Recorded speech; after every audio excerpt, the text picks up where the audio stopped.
Our next guest is Deborah Green, who started Women Wise Guns. How's it going, Deborah? It's going great, Colleen. How are you? I'm doing good. I'm doing very good. So I got to Good. ask, what is Women Wise Guns? Or is it Woman Wise Guns? Yeah, I forget Woman how to Wise read Gun. every 30 minutes. I forget how to read. So, so what is this? Well, it's really my personal blog where I've been exploring my journey as the new shooter. Your story resonates a lot with me because Hmm. I didn't grow up with guns. I shot my first gun about 4 years ago. Oh, wow. And there is so much information that you have to learn and process, and it's a never ending challenge. And I thought, I can't be the only one going through this challenge. Yeah, I will say, you've lucked up, and I did too in many ways, in that we started shooting during a time period where information was so readily accessible. Yeah, I think there was a period of time where, absolutely. if you didn't grow up with it and have somebody impart that knowledge to you on a personal basis, it'd be a lot harder to really kind of, get your legs underneath you and really start to learn what you can about firearms. So Yeah. I usually like to do this with people who are relatively new because it's still kind of fresh on the mind. Kind of talk to me about your first time shooting and kind of what was going through your mind, what were you feeling? And the reason why I do this is for a lot Sure. of people out there, especially people who maybe watch the show have never shot before. Yeah. They know what they're kind of getting into, and the people who are new can have someone to relate to in that sense. Yeah, absolutely. So it was kind of funny. My husband is a bit of a World War II history buff, Hmm. and he dragged my then 11-year-old daughter and I along on an event at an outdoor range where they were talking about World War II Garand rifles and British Enfield rifles. Yeah. And after you go through the sort of historical thing, they took us all out to the range to shoot it. So it was the first time I got to shoot a rifle, Really. and my daughter too. And it was amazing. I mean, I had always been maybe a little bit scared of Hmm. guns. And, first having this sort of class where you're just sort of looking at it from a historical perspective, and then actually going out and shooting it and going, wow, this is really kind of interesting and fun. And then, of course, my husband and I then went a little bit crazy. Um, That's usually how it Full goes. historical, right? And then, of course, that moves into handguns. And the first time I shot a handgun, it was an amazing experience. It sounds a little cheesy, but it felt very empowering Yeah. to be able to do that. And we were lucky. I mean, we did it, I feel like we did it the right way. Yeah. We went to, we took our concealed carry class. We went to a range. We actually hired a trainer at the range just for us to kind of walk through, like, how do you even behave on a range, right? Like, Yeah. what's the etiquette? How do you do this?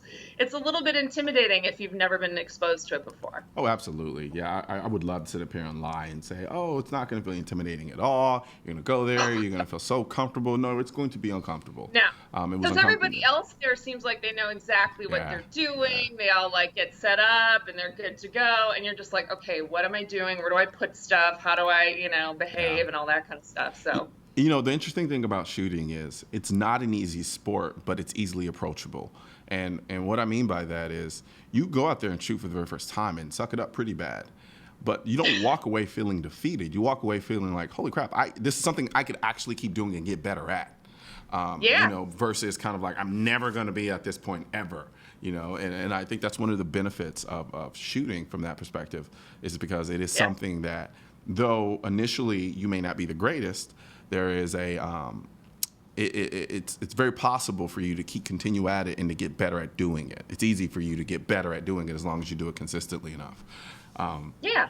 so I think Yeah, that's and get some good help. I mean, we've really done a lot of training, different kinds of training, and some like really intensive, like weekend long training sessions where you're training for 8 hours a day Yeah. for 2 full days. And I love that. That's so much fun. And you learn so much. Yeah, But what absolutely. you also realize is that if you're not going to the range regularly and practicing, you forget a lot of that stuff. Oh yeah, absolutely. It's no different from anything else, any other skill set that you would need to continuously do in order to maintain the ability to do it efficiently. You Yeah. did mention something when you were talking about your first time shooting and that experience. You were saying it felt, it might be cheesy, but it felt empowering. And Hmm. I remember that was one of the first feelings I had when I shot. And I think in our society, we've reached a point where the idea and the notion of feeling individually empowered is considered a bad thing. Mm. I don't see that to be the case. We lived in a country that was founded by people who were empowered enough to say, you know what, no more of this. And I think that is something that should continue on throughout the history of this country. I think otherwise we just find ourselves devolving into the rest of the world. Yes, I just said devolving into the rest of the world. Largely because I do look at the abilities and opportunities afforded in this country as something that's very unique to our country. And I think a lot of it has to do with the mentality. So I think a lot of people, when they go to the range and they shoot for the very first time and they get that feeling of empowerment, I think they should embrace it. Yeah. Yeah, I mean, I loved it, and I was so glad this was something that we were also able to share with our daughter, and that she was really able to experience Yeah. too. And I've got a funny little story. When she was in seventh grade, seventh grade boys, right?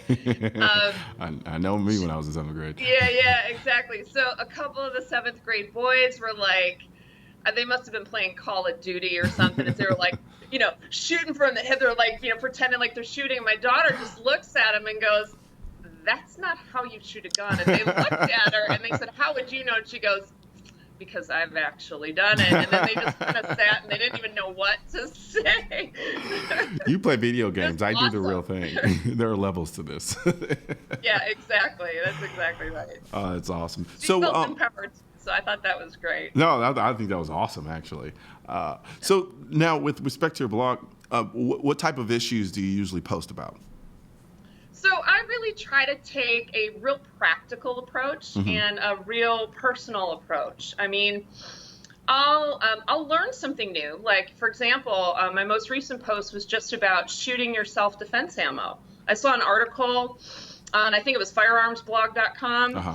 and they were talking about how if you're like the typical concealed carry holder, and I was like, yeah, that was me, where you keep your magazine of your HST, your expensive rounds, and you take it out of your gun when you get to Yep. the range, load up your full metal jacket, the cheap stuff, and then just put the round back in, and you keep rechambering the same round. How it can actually really Bullet setback. backfire you, literally and Yeah. figuratively, right? Yeah. I have a And case of bullets that look like they backset, and I just don't shoot them. Yeah, well, yeah. And so it was like one of those things. I was like, wow, I didn't realize that, and I was guilty of that, where I was setting aside that magazine and not shooting it often enough, rechambering the same rounds. So I just wrote an article about it, and when I posted it on a couple of the Facebook groups that I belong to, a lot of the women shooter groups or women concealed carry holder groups, a lot of them were like, wow, I didn't even realize that, and thanks for sharing that information. So I just try to take a real practical approach to Yeah. sort of the challenges of concealed carry and shooting. Gotcha. So now, what challenges specifically do you think women face with concealed carry that we men tend to overlook? Well, women generally want to look good. They generally like to wear clothes that maybe are a little more feminine, a little more form-fitting. Not all, but Yeah. there's So a lot what, of you women don't that like count rocking the myself. Magellan button downs and the flap in the back, Yeah, none of like that. the field vests Yeah, you and gotta all get the that fishing kind of fishing stuff. concealed Yeah. carry vest. Exactly. So to me, that's really the biggest issue I feel that I struggle with a lot is finding a way to comfortably carry and still not give up my fashion sense. I know it Gotcha. sounds a little, but I think it's I think you're allowed to do that. I think if I said that, that'd be a problem.